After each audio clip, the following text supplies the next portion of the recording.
Isang pinagpalang araw po ng panambahan sa bawat isa. There is always a reason to worship God, for He is good and worthy to be praised. Amen. For today's text, it is taken from the Gospel of John chapter 11, verses 1 to 44, the raising of Lazarus. You can open your Bible with me at sabayan niyo po ako sa pagbasa. I will be reading from easy to read version. Verse 1, there was a man named Lazarus who was sick. He lived in the town of Bethany where Mary and her sister Martha lived. Mary is the same woman who put perfume on the Lord and wiped his feet with her hair. Mary's brother was Lazarus, the man who was now sick. So Mary and Martha sent someone to tell Jesus, Lord, your dear friend Lazarus is sick. When Jesus heard this, he said, the end of this sickness will not be death. No, this sickness is for the glory of God. This has happened to bring glory to the Son of God. Jesus loved Martha and her sister and Lazarus.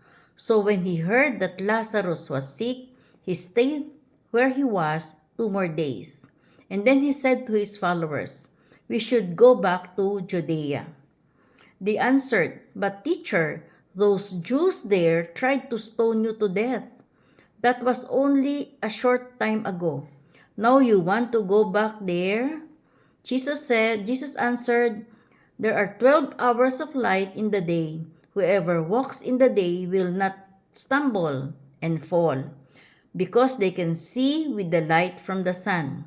But whoever walks at night will stumble because there is no light. Then Jesus said, our friend Lazarus is now sleeping. I will be going there to wake him. The followers answered, but the Lord, if he can sleep, he will get well. They thought Jesus meant that Lazarus was literally sleeping, but he really meant that Lazarus was dead. So then, Jesus plainly said, Lazarus is dead. And I am glad that I was not there. I am happy for you because now you will believe in me. You will go to him now. Then Thomas, the one called twin, said to the other followers, we will go too. We will die there with Jesus.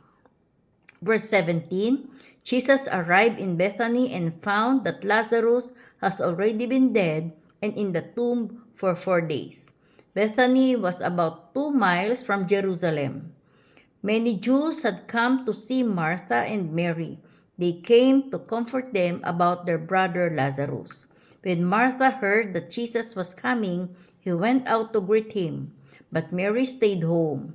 Martha said to Jesus, Lord, if you had been here, my brother would not have died. But I know that even now, God will give you anything you ask. Jesus said, your brother will rise and will be alive again. Martha answered, I know that he will rise to live again at the time of the resurrection on the last days. Jesus said to her, I am the resurrection. I am life. Everyone who believes in me will have life even if they die.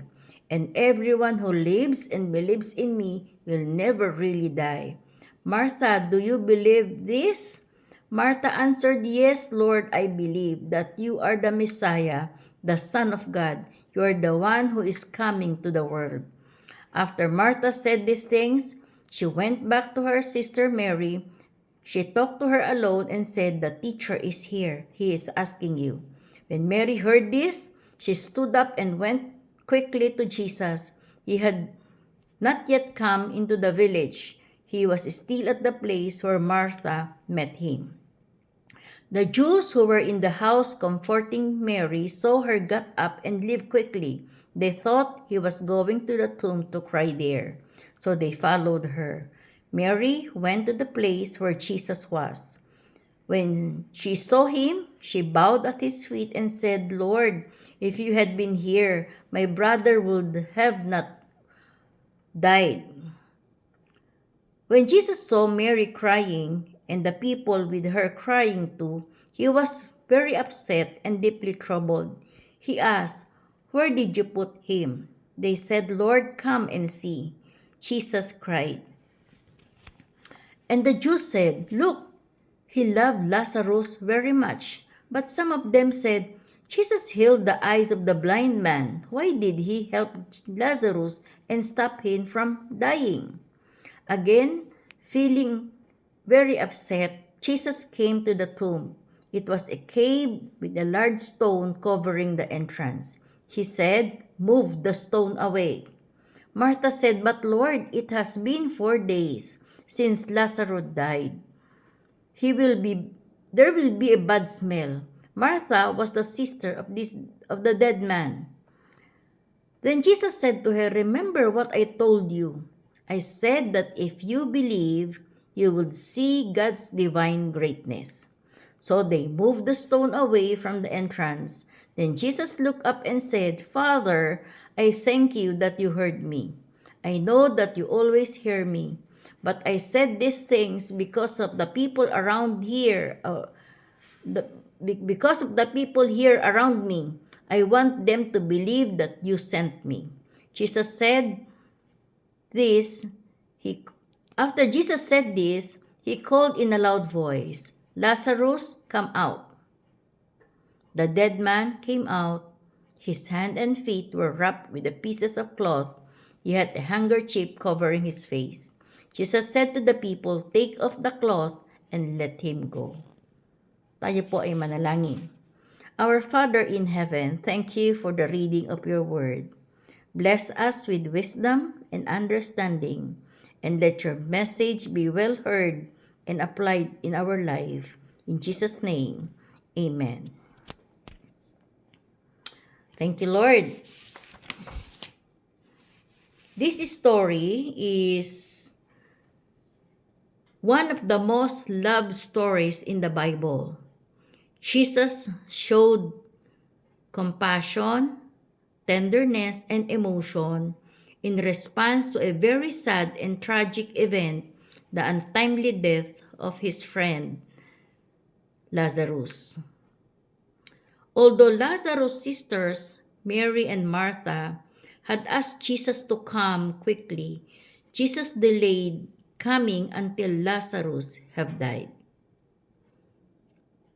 Medyo hindi natin maunawaan. But take note, there is always a purpose. The purpose is so that he could display greater miracle of raising Lazarus from the death. As a background, this story is only narrated in the Gospel of John. It took place in the town of Bethany. Bethany po in Hebrew translate to house of the poor. Yun po yung meaning ng word na Bethany, house of the poor. Mary, Martha, and Lazarus were close personal friends of Jesus. In fact, the Bible records that it was this Mary, the same Mary, that anointed Jesus with oil and wiped his feet with her hair. Lazarus became sick, and Mary sent a messenger to inform Jesus, who was about 20 miles away. Ganun po kalayo yun ha. Yung location ni Jesus is 20 miles away to Bethany. So it takes around 2 more days or 2 days of travel bago po siya makarating. Jesus waited for 2 more days before departing. So, 2 days po siyang nagpa-delay sa Bethany, ay sa location niya. And then, yung travel niya from his place going to Bethany is 2 days din. So, it takes 4 days.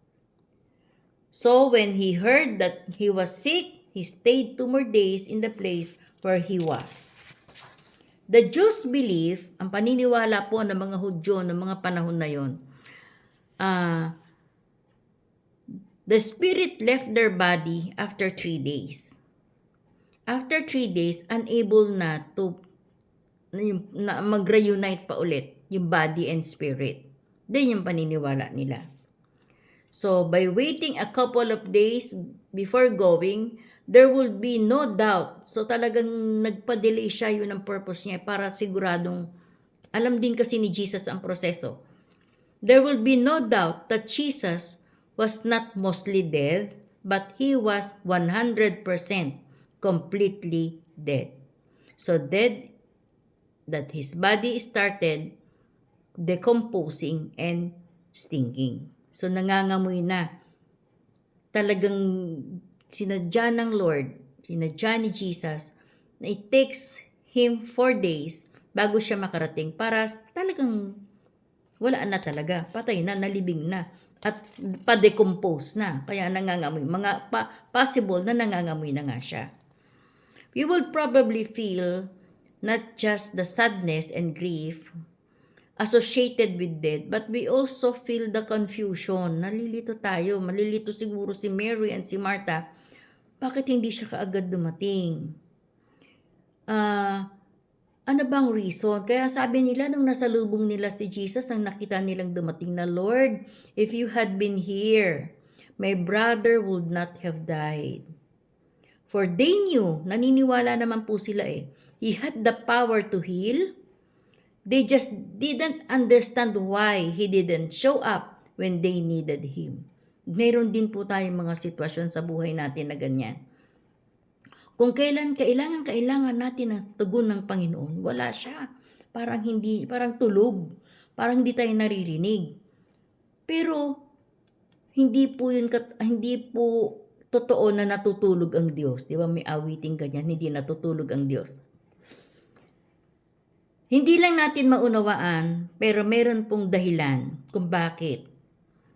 That's why ang tawag ko po sa Panginoon ay He is an 11:59 God.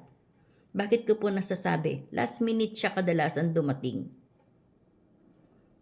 At yung pagdating na yun ng Panginoon, sa moment na kailangan natin, is very, very timely. Hindi siya late, kundi eksakto sa oras na kailangan natin siya. That's the same with this story. Ganito po makikita nating character ni Jesus. Number 1, Jesus is never frantic or troubled about anything. Nalaman niya, nakaabot na sa kanyang kaalaman na may sakit si Lazarus. Pero hindi pa din po siya nagpanik or nataranta or nagmadali ng pag-alis. Bagkus, nagpa-delay pa siya ng 2 days. Sabi po ng Philippians chapter 4 verse 6 to 7, Be anxious for nothing, but in everything, by prayer and supplication, with thanksgiving, let your requests be known to God, and the peace of God, which surpasses all understanding, will guard your heart and mind through Jesus Christ. Na-experience nyo na pa ba ito na sa gitna ng maraming kabagabagan, no? Ay meron kang kapayapaan. Yun ay nagmumula sa ating Panginoon. The more we commune with God, the more we are immune with fears and anxieties of the world.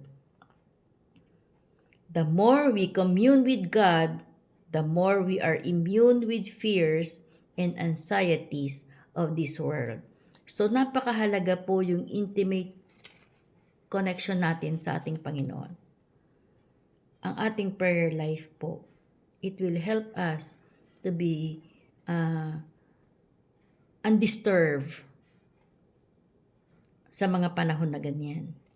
So this is Jesus. He is never frantic or troubled of any news. Nakikita niya yung sitwasyon natin pero hindi po siya, alam niya ang ginagawa niya He is God. Jesus is not driven by emotion. He is guided by devotion to the Father. So, ganun din po tayo. Kung tayo po ay driven by emotion, kadalasan po mali ang ating nagagawa. We often allow emotions to cause us to do impulsive things mga regrettable things, irrational things, and we sometimes abandon the truth. Kapag yun po ang mangibabaw, talo na tayo. But if we are guided by our devotion to the Lord, you will be guided. Emotion should not label as truth. Hindi ko mo, yun ang nararamdaman mo, ayun na yung katotohanan. May naririnig po tayong sinasabi na, itong nararamdaman ko, pakiramdam ko ganito. Ganito nga ata ang mangyayari. Puro yata yun, hindi po yung kasiguruhan. Emotion is God-given. It's part of our soul. Mayroon tayong emotion. But it is unreliable as a source of direction and decision. Hindi po yun pwedeng maging basihan kung ano ang nararamdaman mo at kung ano ang nakikita ng iyong mata.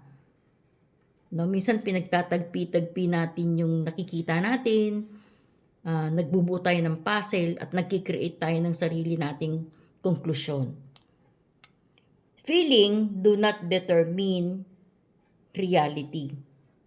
Hindi po yun katotohanan. Hindi po lahat ng nararamdaman mo tama. At minsan po yun ay doon tayo nagkakamali. God's delay is often for display. Jesus delayed coming to Bethany to allow Lazarus to die so that he could perform an even greater miracle than healing Lazarus from illness. Na-witness na po ng mga tao sa paligid nila kung paano siya magpagaling ng may sakit. Pero hindi pa po nila na-witness na bumuhay siya ng patay. So, talagang nagpa-delay siya and it takes 4 days bago siya nag-show up.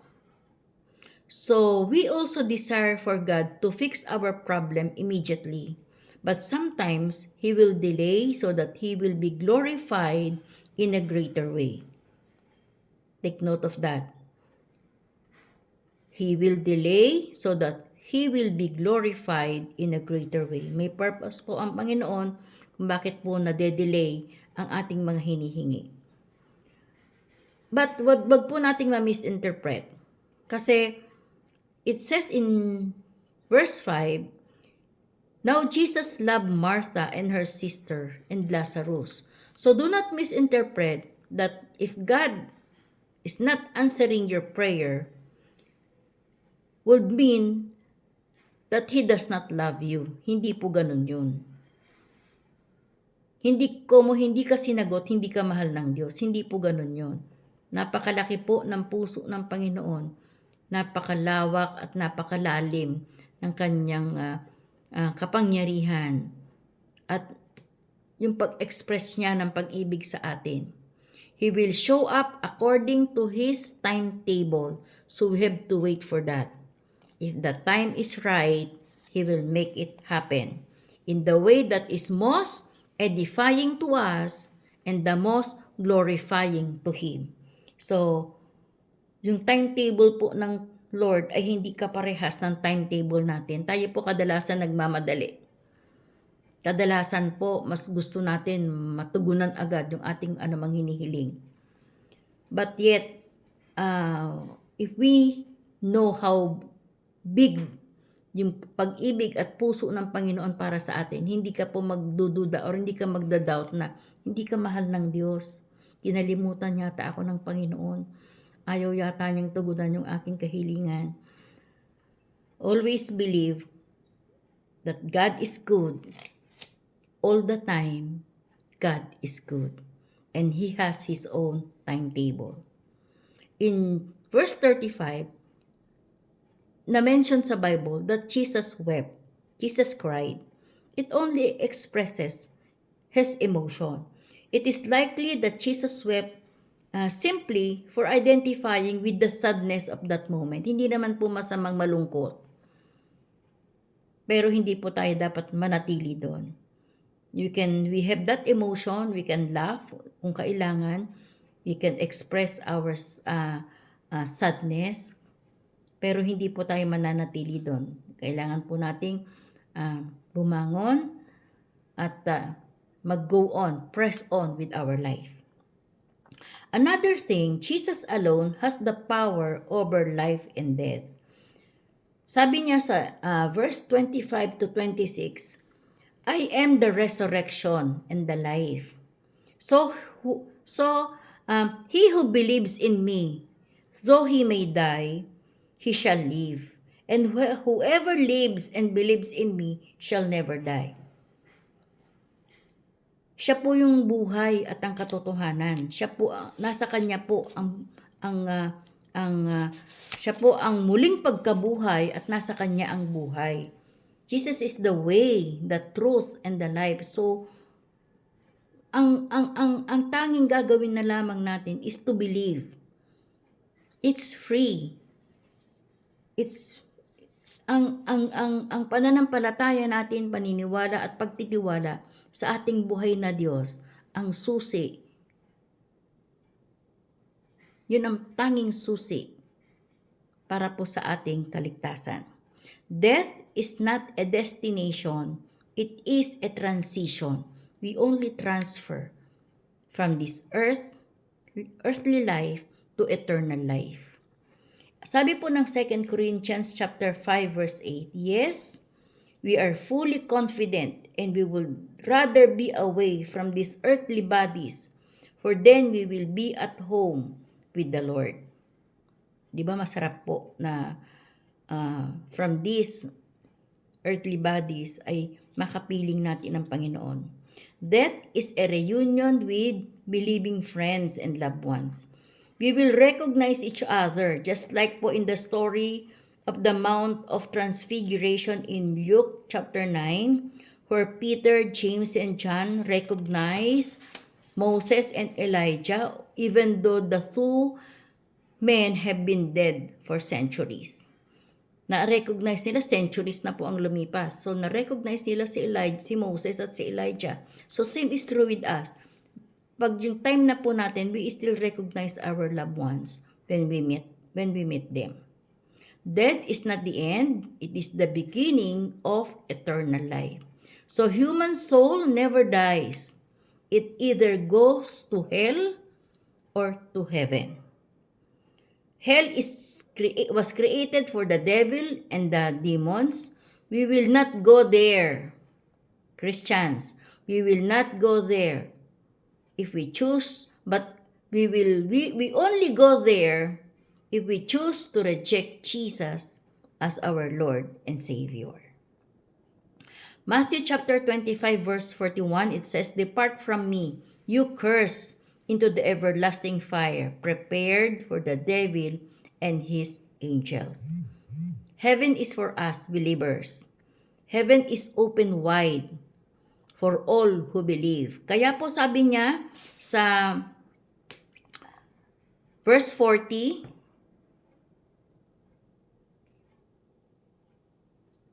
Jesus said, did I not tell you, if you believe, you will see the glory of God. Ito po ang ating theme this anniversary.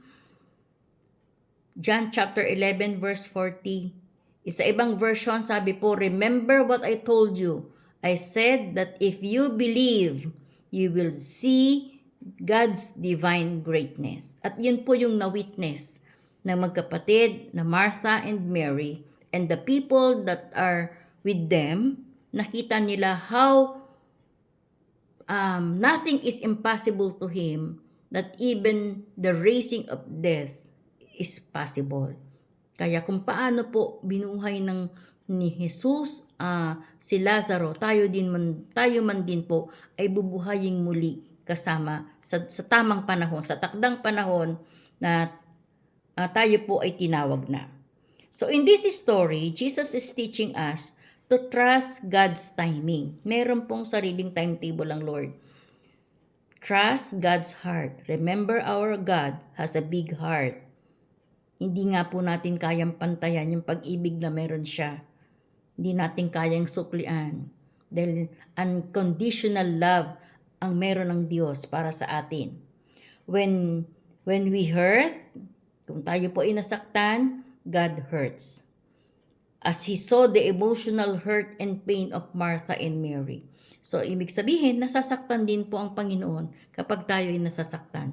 Hindi po kalooban ng Diyos na ikaw ay lumuha, magkasakit, mahirapan. Hindi po niya yung kalooban. Bagkus ang nais ng Diyos ay maiparamdam sa atin yung kanyang pag-ibig, that unconditional love, na hindi po natin siya maunawaan, but yet nararanasan natin ang kanyang kabutihan. God hurt when God also hurt when He saw people standing around, those who do not believe and would spend eternity in hell. Ganon din po. Marami din tayong nakikita mga kasama na nakakasalubong, hindi natin alam kung saan sila pupunta. Nakakalungkot kapag nag-express sila ng kawalan ng pananampalataya dahil alam natin kung saan sila patungo. Trust God's power. The same God that brought Lazarus to life has the power to do the impossible thing in your life, and because He loves you and me, He will rain down His glory on you at the most perfect moment, because God has a big heart. So trust His timing and believe in His power. In Jesus' name, Amen. Tayo po ay manalangin. Ama naming Diyos, salamat po sa mensahe na nais mong ipahatid sa amin sa araw na ito. Father, tulungan mo kaming manampalataya dahil sinabi mo po, Panginoon, and thank you for reminding us once again that if we believe, we can see the glory of God.